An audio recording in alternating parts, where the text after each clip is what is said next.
వచ్చినందుకు అందరికీ thank you. First of all నేను కరీంనగర్లోనే స్కూలింగ్ చేసిన. సో ఈ మమతా థియేటర్లో చాలా సినిమాలు చూసిన వచ్చి, ఇప్పుడు ఇదే థియేటర్లో వచ్చి నేను యాక్ట్ చేసిన సిరీస్ స్క్రీనింగ్ అవ్వడం ఇట్స్ రియలీ స్పెషల్.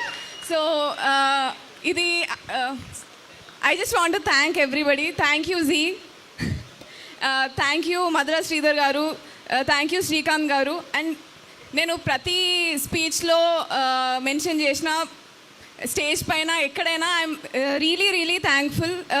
శివ గారు నన్ను నిజంగా నమ్మి ఇంత పెద్ద క్యారెక్టర్ ఇచ్చినందుకు thank you Anil. Thank you so much. Thank you మా డిఓపి గారికి.